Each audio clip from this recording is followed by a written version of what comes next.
Over a century-old conflict between Armenia and Azerbaijan has sparked again. Both countries are fighting over the Nagorno-Karabakh region once more.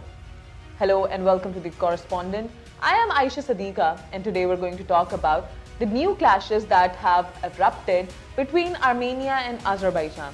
So before going into the concept of or the news of what is happening between the two, let's go back to where the conflict all started and what the conflict between these two is all about. So it is about the Nagorno-Karabakh region that is between these two countries, and it was part of Azerbaijan since Soviet, when these countries were part of Soviet Union. Tab se Nagorno-Karabakh was part of Azerbaijan, but it came under the Armenian control in 1990. And separately at the same time, this region has also declared independence. It says that it's an independent territory and it does not come under Armenia or Azerbaijan.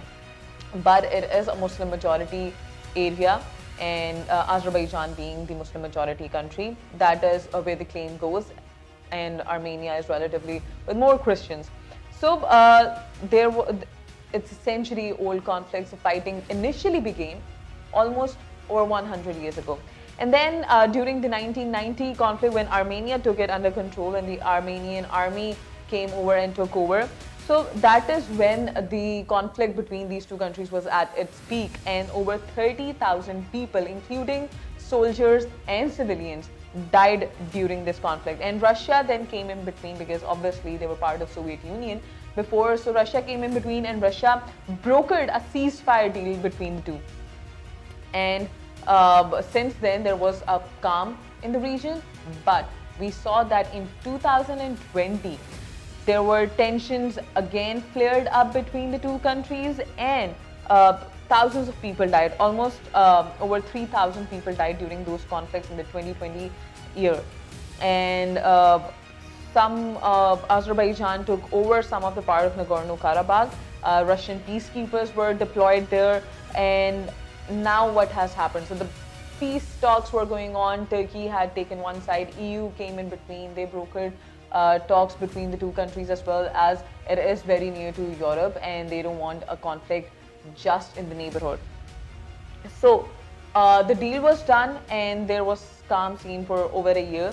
But again, for some time, clashes have erupted. Both sides are playing a blame game. They are blaming each other for taking the first step towards the offensive. So more than 100 people have been, especially soldiers, most of them were soldiers, have been killed in 2 days. Armenia says that Azerbaijan was the first one to attack, whereas Azerbaijan says that it prevented an Armenian attack. It prevented Armenian provocations by taking steps. Now, the US is concerned in this situation. The US is concerned that Russia is going to take advantage of the situation. And so that is where the US concern lies, not over what is happening in the region, how many people are being killed or what is going on, but this, it is more concerned about if Russia will benefit from this, or what can their arch enemy is going to get out of it. So EU has urged both sides for calm and for a ceasefire. And Putin is also seeking peace and calm in the region. There's a Shanghai Cooperation meeting also going on currently, and they are going to talk about how to prevent such deadly clashes between the two countries. So the peaceful outcome can come from these meetings.